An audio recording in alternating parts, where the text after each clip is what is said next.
समझेंगे कि cash flow होता क्यों है, बनता क्यों है। तो कैश फ्लो इसलिए बनाया जाता है ताकि हमारे बिजनेस में अलग अलग एक्टिविटीज़ होते हैं, उसमें पैसा कहाँ कहाँ हमारा जा रहा है, इसको पता लगाने के लिए कैश फ्लो बनाया जाता है। तो इसीलिए जब हम लोग कैश फ्लो की पढ़ाई करते हैं तो उसके पास हमारे पास तीन अलग अलग तरीका होता है, मतलब तीन अलग अलग हम जगह देखते हैं कि पैसा हमारा कहाँ यूटिलाइज हो रहा है। ठीक है, तो पहला जो हमारा होता है उसको हम बोलते हैं ऑपरेटिंग एक्टिविटीज़। तो कैश फ्लो में सबसे पहला हमारा होता है ऑपरेटिंग एक्टिविटीज़, और दूसरा जो होता है उसको हम बोलते हैं इन्वेस्टिंग एक्टिविटीज़, और तीसरा जो होता है कैश फ्लो में उसको हम बोलते हैं फाइनेंसिंग एक्टिविटीज़।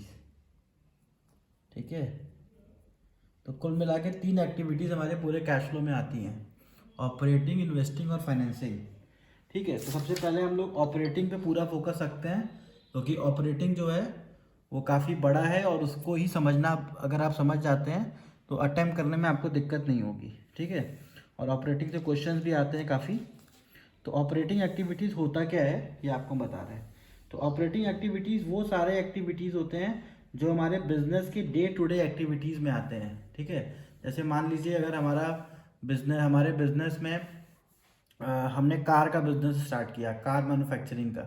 तो कार मैन्युफैक्चरिंग का बिजनेस कर रहे हैं तो हमारे लिए ऑपरेटिंग बिजनेस में क्या क्या चीज़ें आएंगी, हम जो भी कार का स्टॉक खरीद रहे हैं, ठीक है, जो भी कार का पार्ट खरीद रहे हैं, उसके बाद पेंटिंग करवा रहे हैं, ठीक है, कार का लाइट खरीद रहे हैं, कार का शीशा खरीद रहे हैं, मैन्युफैक्चर कर रहे हैं। ठीक है, तो ये सब हमारा ऑपरेटिंग एक्टिविटीज़ में आएगा। प्लस अब जो हम कार को बेच रहे हैं, जो हमारे डेटर्स क्रिएट हो रहे हैं, जो हमारे क्रेडिटर्स क्रिएट हो रहे हैं, ठीक है, तो ये सब हमारे डे टू डे एक्टिविटी जितना भी आता है उसको ऑपरेटिंग में डालते हैं। तो नाम से पता चल रहा है कि ऑपरेटिंग मतलब ऑपरेशनल, जिस चीज़ के लिए हमने बिजनेस स्टार्ट किया है वो सब चीज़ें ऑपरेटिंग एक्टिविटीज़ में आती हैं। तो देखिए, जब भी आप क्वेश्चन अटेम्प्ट करेंगे, मान लीजिए अगर आप ये वाला चैप्टर अटेम्प्ट नहीं भी करते हैं तो उसके अलावा भी 2 नंबर का क्वेश्चन, एक हो कैश फ्लो से आपको बी ग्रुप में कॉमन कॉम्पिटिटिव के साथ आंसर देना ही पड़ता है। ठीक है, तो उसके लिए आपका दिमाग में आपको कॉन्सेप्ट क्लियर रहे कि पैसा आ रहा है कि जा रहा है, खाली उसमें ये लिखना होता है इनफ्लो और आउटफ्लो। ठीक है, तो सबसे पहले हम लोग ऑपरेटिंग एक्टिविटीज़ का इनफ्लो और आउटफ्लो के बारे में बात करेंगे कि क्या क्या इनफ्लो होता है और क्या क्या आउटफ्लो में आता है। तो इनफ्लो का मतलब होता है पैसा जिससे आता है। ठीक है, क्वेश्चन आपको दिया रहेगा, आपको खाली इतना बताना है कि यहाँ पे इनफ्लो हो रहा है कि आउटफ्लो। तो 2 मार्क्स तो आप ऐसे ही गेन कर सकते हैं, खाली इनफ्लो और आउटफ्लो बता के। ठीक है, इनफ्लो, आउटफ्लो और नो फ्लो। ठीक है, तो इनफ्लो, आउटफ्लो, नो फ्लो, इनके हेल्प से आप 2 नंबर तो गेन कर सकते हैं। तो स्टार्टिंग से एकदम बता रहे हैं। इनफ्लो में देखिए क्या क्या चीज़ें आती हैं, जैसे हमने कैश सेल किया, तो कैश सेल किया तो पैसा आया हमारे पास, तो ये हमारा इनफ्लो का एग्जाम्पल हो गया। ठीक है, उसके बाद हमने कोई पैसा फी से रिसीव किया, कोई कमीशन मिला, कोई रॉयल्टी मिली। ठीक है, तो ये सब हमारा इनफ्लो का एग्जाम्पल है। उसके बाद डेटर्स ने हमारा पेमेंट कर दिया, तो ये भी इनफ्लो का एग्जाम्पल है। तो बहुत ज़्यादा टफ नहीं है, अगर आप कॉमन थोड़ा सा समझे, कॉमन जो उसके बेसिक्स हैं वो समझ लेंगे तो आपको ये भी इजी लगने लगेगा। ठीक है, तो कैश फ्लो इम्पॉर्टेंट तो है ही, लेकिन बोर्ड्स में आप अटेम्प्ट करें ना करें, लेकिन आपको जब एंट्रेंस एग्ज़ाम देंगे तो बड़ा इंपॉर्टेंट क्वेश्चन इसमें से पूछता है। ठीक है, तो इसीलिए एंट्रेंस के लिए आपको बहुत ध्यान देना है इसको लेके। तो अब यहाँ पे हो गया, ये हमारा इनफ्लो हो गया। अब आउटफ्लो में क्या क्या चीज़ें आएंगी। अब आउटफ्लो में कोई भी सामान हम परचेज कर रहे हैं तो वो आउटफ्लो में आ जाएगा। और क्या आएगा, हमने क्रेडिटर को पेमेंट किया, क्रेडिटर का कोई पैसा बाकी था, हमने क्रेडिटर को पे कर दिया, तो वो भी हमारा आउटफ्लो में आ जाएगा। उसके बाद अब देखिए हमने कोई वेजेस पे किया, हमने कोई सैलरी पे किया। ठीक है, तो ये सब भी आपका इसी में आएगा, वेजेस हो गया, सैलरी हो गया। ठीक है, उसके अलावा और क्या चीज़ें आ सकती हैं इसमें, और हमने कोई सेलिंग एक्सपेंसेस पे किया। उसके बाद payment of income tax, payment of IT. ठीक है, तो ये सब चीज़ें अगर आप करते हैं तो ये सब आपका आउटफ्लो में आएगा, और ये हमारे day to day business activities हैं। इसको हम लोग कोई स्पेशल एक्टिविटीज़ में नहीं ले जाएंगे। क्यों? क्योंकि इन्वेस्टिंग एक्टिविटीज़ जो होता है इसमें क्या होता है, जो पैसा हम इन्वेस्ट करते हैं, इन्वेस्ट कहाँ करते हैं, बिजनेस के अलावा। इसको याद रखिएगा, जब भी अकाउंट्स में वर्ड इन्वेस्टिंग, अकाउंट्स क्या पूरे कॉमर्स में अगर वर्ड इन्वेस्टिंग यूज कर रहा है तो investing word simply means you are investing that particular amount out of the business. ठीक है, तो अगर आप बिजनेस के बाहर कहीं पैसा इन्वेस्ट कर रहे हैं तो उसको हम इन्वेस्टिंग कहते हैं। ठीक है, तो सारा कुछ अगर बिजनेस के बाहर मतलब जैसे आपने कोई फिक्स एसेट्स खरीद लिया, ठीक है, अब बच्चा कहेगा कि सर फिक्स एसेट्स खरीद रहे हैं तो मशीन खरीद रहे हैं, तो मशीन खरीद रहे हैं लेकिन वो एक आपका लॉन्ग टर्म इन्वेस्टमेंट हो गया। ठीक है ना, मशीन खरीद के बेचेंगे तो है नहीं, तो ये आपका लॉन्ग टर्म इन्वेस्टमेंट हो गया। ठीक है, तो ये आपका एक तरीके से इन्वेस्टिंग में आएगा। ठीक है, तो फिक्स एसेट जो भी आप खरीद रहे हैं वो सब आपका इन्वेस्टिंग में आएगा, जो लंबे समय के लिए आप इन्वेस्ट कर रहे हैं, किसी कंपनी का शेयर खरीद रहे हैं, डिबेंचर खरीद रहे हैं, ये सब इन्वेस्टिंग में आएगा। और फाइनेंसिंग में क्या आता है, फाइनेंसिंग का मतलब यहाँ पे होता है पैसे को अरेंज करना। अभी हम लोग बहुत डिटेल में इसको पढ़ेंगे, लेकिन जनरल आइडिया के लिए, ताकि आप ऑपरेटिंग से उसको अलग कर सकें, इसलिए हम बता रहे हैं। खाली फाइनेंसिंग में जो है वो सारी चीज़ें आएंगी, जैसे आपने कहीं से पैसे की व्यवस्था की तो उस वो फाइनेंसिंग में आएगी, या फिर आपने पैसा का कहीं पेमेंट किया, जो आपने पैसा व्यवस्था किया था लोन का आपने रीपेमेंट किया, तो वो फाइनेंसिंग में आएगा। तो ये एक जनरल चीज़ अपने दिमाग में लेके चलेंगे तो आपको ऑपरेटिंग के क्वेश्चंस लगाने में दिक्कत नहीं होगी। बाकी अलग अलग इन्वेस्टिंग और फाइनेंसिंग तो हम पढ़ेंगे ही, और उसके बारे में डिटेल में बात करेंगे।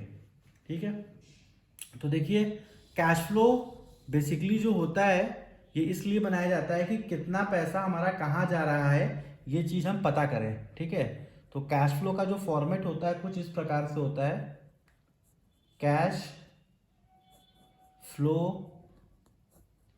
From operating activities.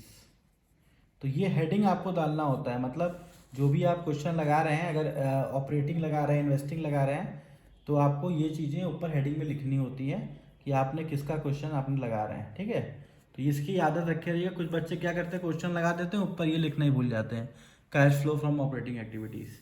तो आपको ध्यान रखना है कि cash flow from operating activities लिखना है। उसके बाद क्या आता है, net profit before tax. Net profit before tax. अब बहुत ध्यान से समझिएगा इसके पीछे का रहस्य कि नेट प्रॉफिट बिफोर टैक्स होता क्या है। देखिए, जब हमको ये पता लगाना है कि हमारे बिजनेस में पैसा जो है वो कहाँ कहाँ घूम रहा है, तो सबसे इम्पोर्टेंट ये पता करना होता है कि पहले हमारा ओरिजिनल प्रॉफिट कितना है। ठीक है ना, तो इसीलिए नेट प्रॉफिट बिफोर टैक्स निकाला जाता है। ऐसे याद रखिए कि अगर हमको पता करना है कि हमारा पैसा कहाँ का है, कि आप बिजनेस में पैसा कमाए, एकदम सिंपल सा एग्जांपल लेते हैं, आलू वाला है, आलू वाले ने अपना पूरा दिन प्रॉफिट, पूरा दिन आलू बेचा और उसने रोज़ 5,000 रुपये का आलू बेच लिया आज के दिन। ठीक है, तो आज के दिन उसने 5,000 रुपये बेच लिया और उसने 4,000 का आलू खरीद के लाया था। अब वो 1,000 रुपये उसको साफ साफ प्रॉफिट दिख रहा है। ठीक है, अब 1,000 के अलावा अब उसने 50 रुपये जहाँ पे उसने दुकान लगाई उसको दे दिया। ठीक है, और उसने फिर 50 रुपये दे दिया पुलिस वाले को। ठीक है, तो ऐसे ऐसे करते करते उसने मान लिए 400 रुपये खर्च कर दिए। तो अगर हम उससे पूछेंगे भाई तुम ये बताओ तुम्हारा ओरिजिनल प्रॉफिट कितना हुआ, तो वो तो कहेगा कि साहब मेरा ओरिजिनल प्रॉफिट 600 रुपये हुआ। ठीक है, लेकिन हम उससे पूछेंगे एक्चुअल प्रॉफिट कितना हुआ था, तब वो क्या करेगा, जितने खर्चे उसने किए हैं वो सारे खर्चे को जोड़ना शुरू कर देगा कि सर एक्चुअल प्रॉफिट हमने 100 रुपये यहाँ दिया, 50 रुपये यहाँ दिया, 10 रुपये यहाँ दिया, 20 रुपये यहाँ दिया, तो पूरा जोड़ के वो आपको बताएगा कि सर मेरा 1,000 का प्रॉफिट हुआ था, लेकिन सब खर्चा वर्चा करने के बाद मेरे पास 600 बचा है। ठीक है, तो यही जो आपका 1,000 है ये है नेट प्रॉफिट बिफोर टैक्स। मतलब आपको ये फाइंड आउट करना है, तो जितना खर्चा अभी तक आप किए हैं उसको जोड़ उड़ के इसको आपको सही करना है। ठीक है, तो यही आपको चीज़ यहाँ पे समझना है कि नेट प्रॉफिट बिफोर टैक्स लाना है, तभी आप आगे क्वेश्चन लगा सकते हैं। ठीक है, तो नेट प्रॉफिट बिफोर टैक्स लगाने के लिए एक अलग से इसका वर्किंग नोट आता है। मतलब नेट प्रॉफिट बिफोर टैक्स निकालने के लिए ही आपको डायरेक्टली बहुत कम ही क्वेश्चन होते हैं जहाँ पे डायरेक्टली आपको नेट प्रॉफिट बिफोर टैक्स दे देता है। नॉर्मली होता क्या है, आपको net profit of the current year देता है, मतलब सब कुछ घटा के देता है। तो पहले आप क्या करते हैं, नेट प्रॉफिट बिफोर टैक्स को अचीव करते हैं, फिर आप क्वेश्चन लगाते हैं। ठीक है, तो नेट प्रॉफिट बिफोर टैक्स को कैसे अचीव करेंगे, पहले हम लोग उसकी स्टडी करेंगे, फिर हम लोग कैश फ्लो के फॉर्मेट पे वापस आएंगे। ठीक है, तो पहले हम लोग नेट प्रॉफिट बिफोर टैक्स को अचीव कैसे करेंगे ये समझेंगे, क्योंकि जब भी कैश फ्लो के क्वेश्चन देते हैं तो वो थोड़ा सा हार्ड देने की कोशिश करते हैं। ठीक है, लेकिन हम लोग उसको हार्ड होने नहीं देंगे, हम लोग उसको कुछ फॉर्मूला से, कुछ ट्रिक से इजी बना लेते हैं। तो देखिए कैसे इजी बनेगा, नेट प्रॉफिट बिफोर टैक्स कैसे निकाला जाएगा। तो ये आप अलग से वर्किंग नोट में दिखाएंगे, ये नहीं कि उसको हम ऐसे जोड़ लिए और इसमें दिखा दिए। आपको वर्किंग नोट में ये दिखाना पड़ेगा कि आपने नेट प्रॉफिट बिफोर टैक्स आपने कैसे लाया। ठीक है, तो आपको दिया क्या रहेगा, तब क्वेश्चन में दिया रहेगा net profit of the current year, ये आपके क्वेश्चन में दिया रहेगा net profit of the current year. तो net profit of the current year दिया हुआ है, तो सर ने बताया है कि हमको अब उल्टा जाना है। उल्टा जाना है मतलब हमको यहाँ तक पहुँचना है। यहाँ तक हम कैसे पहुँचेंगे, बहुत चीज़ माइनस हुआ होगा तब जाके हम यहाँ पे पहुँचे होंगे। तो जो बहुत चीज़ माइनस हुआ है उस बहुत चीज़ को प्लस कर देंगे, तो ऑटोमेटिक हम यहाँ पहुँच जाएंगे। जैसे कि हमने बताया ना कि अब ये 600 रुपये है।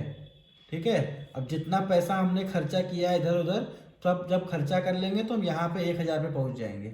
जैसे मैंने आपको आलू वाले का एग्जांपल दिया कि आलू वाले में दिन भर में 1000 रुपये कमाया, जिसमें कि 400 रुपये उसने मिसलेनियस खर्चा कर दिया, क्योंकि आलू का दुकान खोलने के लिए भी उसको बहुत सारे पैसे इधर उधर देने पड़ते हैं। ठीक है, तो उसने उस चीज़ का पैसा सब माइनस कर दिया, तो उसका नेट प्रॉफिट 10,000 रुपये आ गया। तो अब 1000 तक पहुंचने के लिए हम क्या करेंगे, जितने भी हमने खर्चे किए हैं उस सब खर्चे को जोड़ेंगे। तो ये जो हमारा net profit of current year है वो 600 रुपये है। अब जितना दुनिया भर का खर्चा है उसको जोड़ेंगे, ये आपको पहचानना पड़ेगा। ठीक है ना, या तो याद करना पड़ेगा। तो क्या क्या ऐड करेंगे, देखिए सबसे पहले जो आता है वो हमारा ऐड करने में आता है ट्रांसफर टू रिजर्व। अब जैसे आलू वाला है, अब आलू वाला थोड़ा बहुत फाइनेंशियल प्लानिंग तो करेगा ही। उसने क्या किया कि एक कंपनी वाले को लगा दिया कि पोस्ट ऑफिस वाले को कि हमसे 50 रुपये रोज आके ले जाया करो ताकि मेरा कुछ सेविंग हो जाए।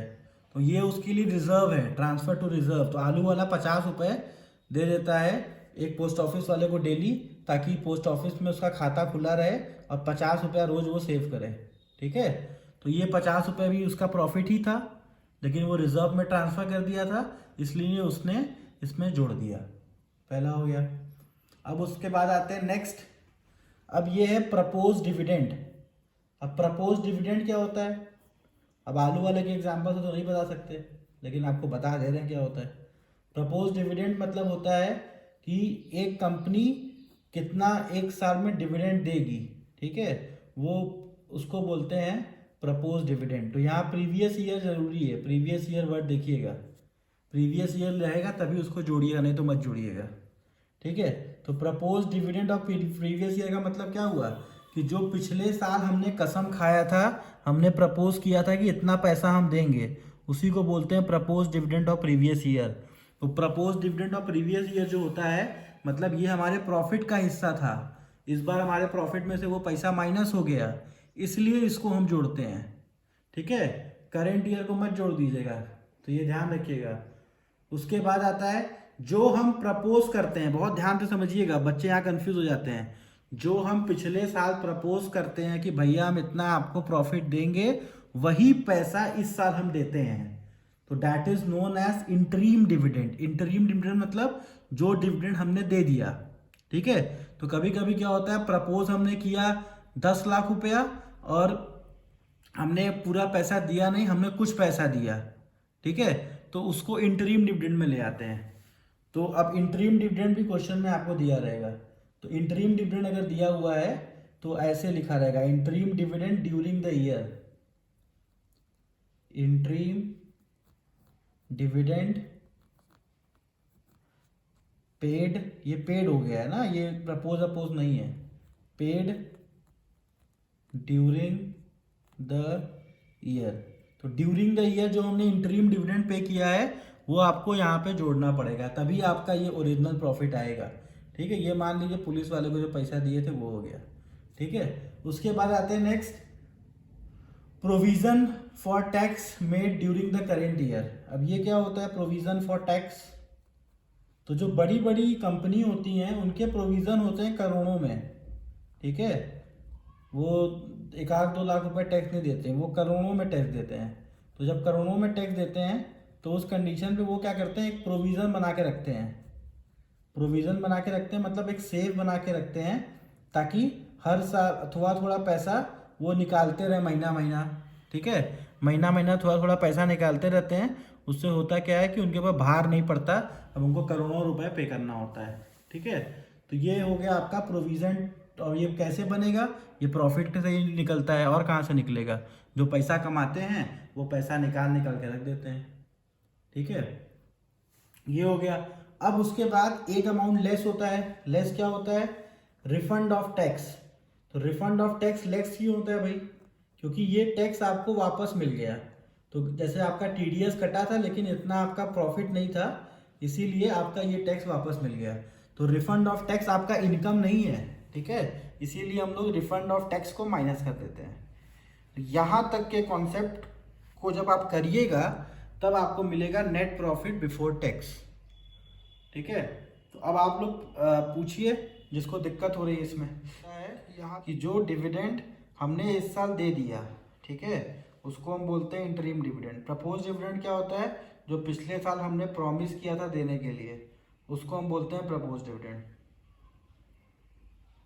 और कोई क्वेश्चन? सर ये कहते हैं मतलब जैसे कैश अकाउंट हम लोग क्रिएट करते हैं लेजर में, तो उसमें भी तो हम लोग यही देखते हैं कि हमारा कितना कैश आया कितना गया, तो इसकी जरूरत क्या पड़ी? देखो होता क्या है ना, कितना कैश आया कितना कैश गया वो तो कैश बुक का खाली बताएगा ना, और उसमें कंपनी डिविडेंड देती ही नहीं है ना। बहुत कम केसेस होते हैं जहाँ पे प्रपोज से ज़्यादा कंपनी डिविडेंड देगी। ठीक है, कंपनी अपना पैसा बचाना चाहती है ना, क्यों इतना डिविडेंड पे करेगी। और कोई क्वेश्चन? करना है नेट प्रॉफिट बिफोर टैक्स। अब देखिए कुछ क्वेश्चंस में नेट प्रॉफिट बिफोर टैक्स आपको ऊपर ही ऊपर दिया रहता है ना, तो ऐसे क्वेश्चंस में आपको टेंशन ही नहीं लेना है, आपको फटाफट क्वेश्चन लगा देना है। और जिस क्वेश्चन में नेट प्रॉफिट बिफोर टैक्स नहीं दिया हुआ है वहाँ पे लिखा हुआ है net profit of the current year, तो आपको पहचान जाना है कि भाई यहाँ पे तो जो सर ने बताया था पहले वाला कॉन्सेप्ट वो वर्किंग नोट में दिखा के तब हम वहाँ पे वापस जाएंगे। ठीक है, तो देखिए अब हम लोग वापस से क्वेश्चन को लगाएंगे। ठीक है, तो अब हमें ऊपर हेडिंग लिखा हुआ है, ठीक है, cash flow from operating activity. तो हमने पहले ये लिख दिया, अब उसके अंदर हमने लिखा नेट प्रॉफिट, एक minute, net profit before tax. हाँ बोलो। सर अगर operating profit before working capital change was, अगर ऐसा हो तो? हाँ तो फिर सही करोगे ना उसको। अच्छा मतलब इसमें सही करना है। हाँ ठीक है, अब नेट प्रॉफिट बिफोर टैक्स दिया हुआ है। ठीक है, ये हमको मिल गया, मान लीजिए हमने इसको फाइंड आउट कर लिया। अब इसमें क्या करना होता है उसको समझिए। अब adjustment for the non cash and non operating items. अब एक हेडिंग होता है यहाँ पे जिसको हम लिख रहे हैं एडजस्टमेंट फॉर एंड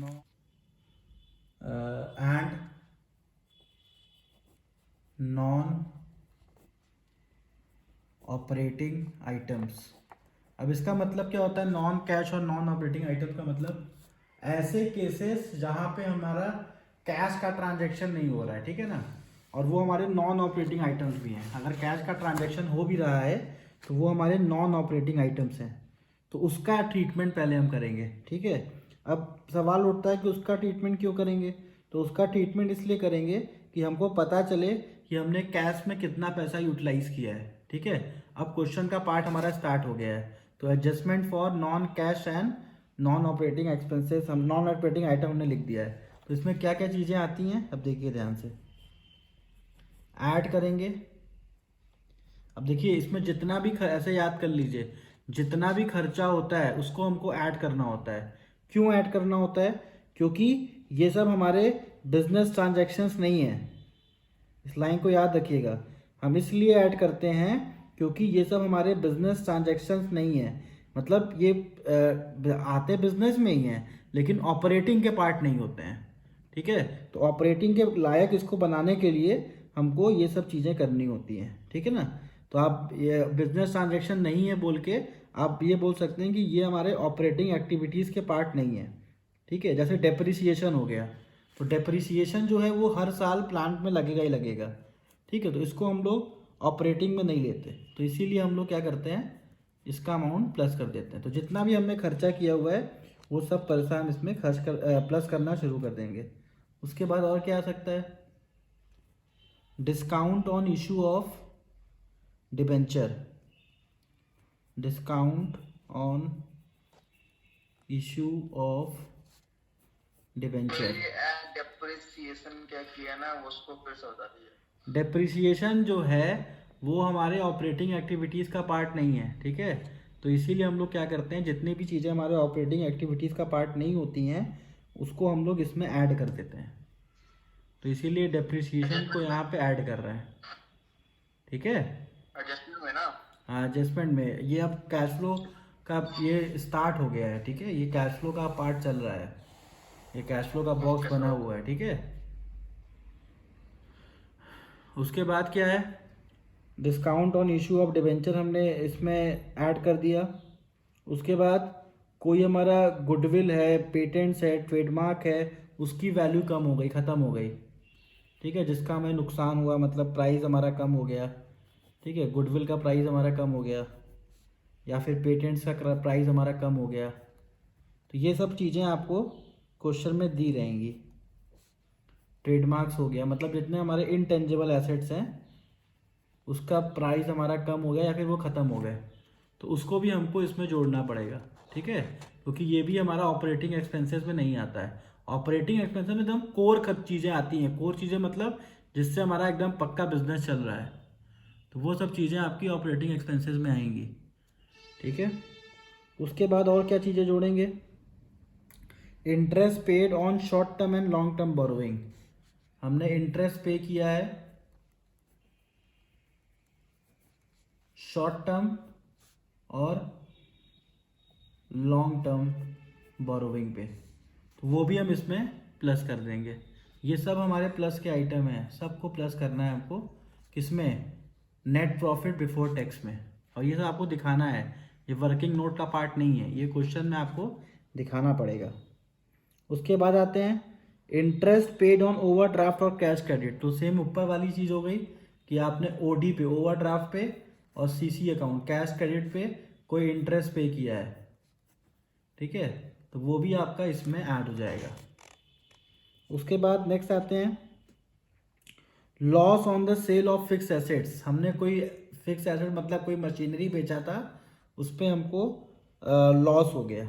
ठीक है, तो वो भी आपका इसमें आएगा, loss on sale of FA, fix assets. हमने कोई, हमारा कोई लॉस हो गया फिक्स एसेट को बेचने के लिए, तो वो भी हमारा इसमें आएगा। उसके बाद increase in the provision of DD, doubtful debts, increase in the provision of doubtful debts, तो ये भी आपको इसमें जोड़ना पड़ेगा। तो आपको इस तरीके से आप याद कर सकते हैं कि जो भी हमारे नॉन ऑपरेटिंग एक्सपेंसेस हैं वो सब के सब हमको इसमें जोड़ने हैं। ठीक है, तो बेसिकली एग्जाम में यही सब एक्सपेंसेस आते हैं। एक दो एक्सपेंसेस नाम बदल के आ गया तो आ गया। ठीक है, तो अगर आप इन चीज़ों को याद कर लेते हैं तो आपका नंबर एकदम सॉलिड इसमें बन जाएगा। ठीक है, डेप्रिसिएशन हमने ऐड किया, discount on issue of debenture add किया, गुडविल, पेटेंट, ट्रेडमार्क का जो हमारा ख़त्म हुआ था या फिर प्राइस रिड्यूस हुआ उसको हमने ऐड किया, interest paid on short term and long term borrowing add किया, ओवरड्राफ्ट सीसी लिमिट पे जो पैसा हमने पे किया उसको हमने इसमें ऐड कर दिया, और loss on the sale of fix assets हमने ऐड कर दिया, और हमने increase in the provision of doubtful डेब्ट था वो ऐड कर दिया। तो ये सब जितने भी हमारे लॉस हैं ये बिजनेस के लॉस हैं, लेकिन ऑपरेटिंग एक्सपेंसेस में नहीं आते हैं, इसलिए इसको हमने ऐड कर दिया। तो यहाँ तक जिसको दिक्कत है पूछिए पहले, फिर हम लोग आगे चलें।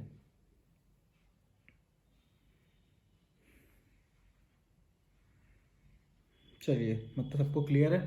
अब आते हैं हम लोग क्या क्या चीज़ें लेस करेंगे। तो इसी के नीचे लेस का भी कॉलम बनेगा, ठीक है, अलग से नहीं बनाना। उसी के नीचे आपका लेस का कॉलम बनेगा, आप वहाँ पे लेस लिख दीजिए, लेस का कॉलम बनेगा। अब क्या क्या चीज़ें लेस होंगी?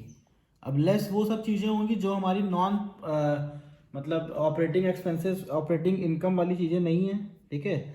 मतलब हमने जो इनकम किया ये अदर सोर्सेज से किया, ठीक है। तो वो सब चीज़ें जो हैं वो हम इसमें प्लस कर देंगे, सॉरी लेस कर देंगे, क्योंकि हमारे जैसे आपने वो पढ़ा था क्या बोलते हैं गुडविल। गुडविल में आपको याद होगा जब इनका एबनॉर्मल लॉस जो हुआ करते थे आप क्या करते थे, उसको प्लस करते थे, ठीक है, और जो एबनॉर्मल इनकम हुआ था उसको माइनस करते थे। कुछ ऐसा ही यहाँ पे कॉन्सेप्ट है। यहाँ पे क्या कर रहा है, जो हमारा इनकम है एबनॉर्मल इनकम है, मतलब जो हमारे बिजनेस का इनकम नहीं है उसको यहाँ पे हम लेस कर दे रहे हैं। तो देखिए क्या क्या चीज़ें जो हमारे बिजनेस का इनकम में नहीं आते। पहला है इंटरेस्ट इनकम। तो इंटरेस्ट इनकम कमाने के लिए बिजनेस थोड़ी ना ओपन किए थे, वो तो पैसा हमारे पास एक्स्ट्रा पड़ा हुआ था तो हमने कहीं एफडी लगा दिया, अब उसका इंटरेस्ट कमा रहे हैं, ठीक है। तो इसीलिए उसको हमको प्रॉफिट में से माइनस करना पड़ेगा, तो इसको ध्यान से समझिए। उसके बाद आता है हमारा डिविडेंड इनकम। अब ये कौन सा डिविडेंड है? ये वो डिविडेंड है जिसका कंपनी ने शेयर खरीदा था किसी दूसरी कंपनी का, ये अपना डिविडेंड नहीं है। बच्चे यहाँ कंफ्यूज हो जाते हैं डिविडेंड को लेके, यहाँ पे कहते हैं ये कहीं इंटरिम डिविडेंड वाला तो डिविडेंड नहीं है, कहीं प्रपोज डिविडेंड वाला तो डिविडेंड नहीं है, तो बच्चे क्या करते हैं इसको प्लस कर देते हैं। लेकिन आपको समझना पड़ेगा, अगर खाली डिविडेंड वर्ड लिखा है तो इसका मतलब आपने किसी दूसरी कंपनी में पैसा इन्वेस्ट किया हुआ है, डिविडेंड उसका पैसा आपको आया है। तो आपने कंपनी इसलिए नहीं बनाया था कि आप डिविडेंड का पैसा कमाएंगे, लेकिन आप डिविडेंड का पैसा कमा रहे हैं तो वो आपके बिजनेस का नॉर्मल इनकम नहीं है, इसीलिए इस इनकम को आपको माइनस करना पड़ेगा। उसके बाद आते हैं नेक्स्ट रेंटल इनकम। अब रेंटल इनकम क्या चीज होती है?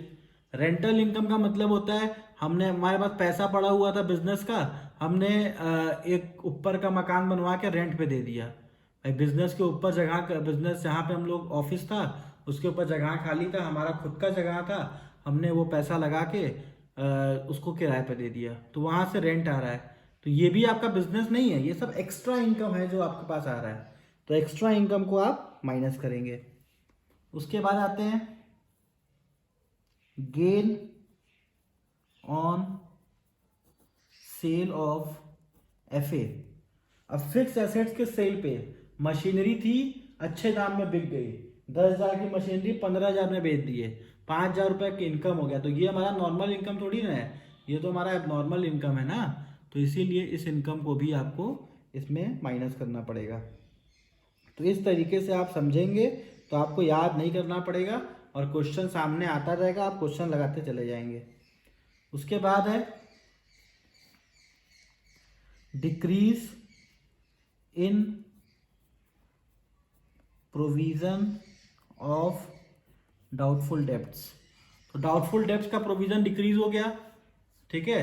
तो ऐसा भी अगर कोई केस होता है तो वो भी आपका इसमें आप इसको प्लस कर दो, क्योंकि ये भी आपका इनकम ही है।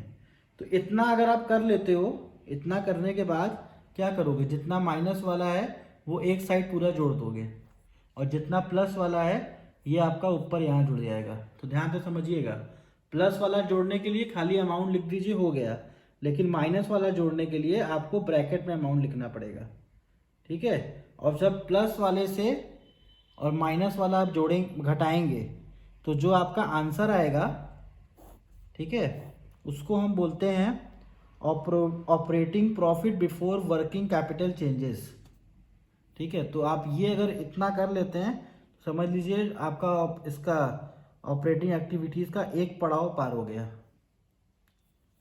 तो operating profit before working capital changes. तो कई बार तो एग्जाम में केवल यही पूछ लेता है कि आप बता दो operating profit before working capital changes क्या होता है। तो ऐसे में खाली इतना भी लगा देंगे तो नंबर पूरे मिल जाएंगे। उसमें बहुत सारे एडजस्टमेंट रहेंगे, उसको करके आप पूरा मार्क्स भी पा सकते हैं।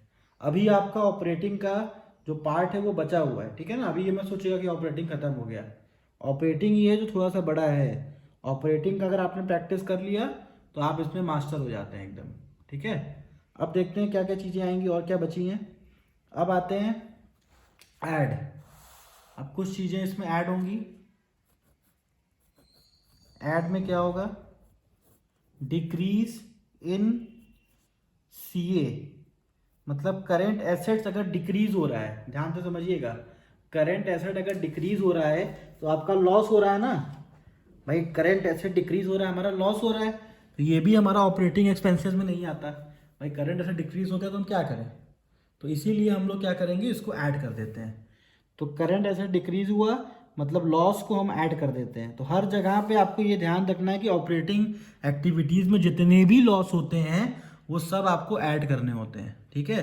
अगर ये भी आप दिमाग में लेके चलेंगे तब भी आपके क्वेश्चन सही हो जाएंगे। तो डिक्रीज इन करंट एसेट्स हो गया, प्लस इसमें एक और चीज़ आएगा, इंक्रीज इन करंट लायबिलिटी, ठीक है। तो इन चीज़ों को हम ऐड करेंगे। तो लेस क्या करेंगे भाई, अब लेस इसका उल्टा हो जाएगा। तो लेस में क्या आ जाएगा, increase in current assets, increase in current assets और डिक्रीज इन करंट लायबिलिटी।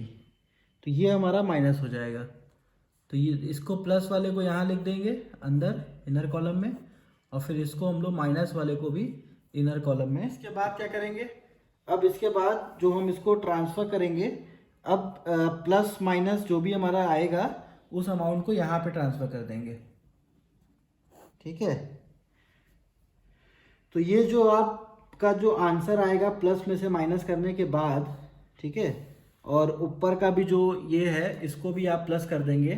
फिर जो आपका फाइनल आंसर आएगा उसको हम बोलेंगे कैश जनरेटेड फ्रॉम ऑपरेशन। अब ये आपका यहाँ पे कंप्लीट होने वाला है, कैश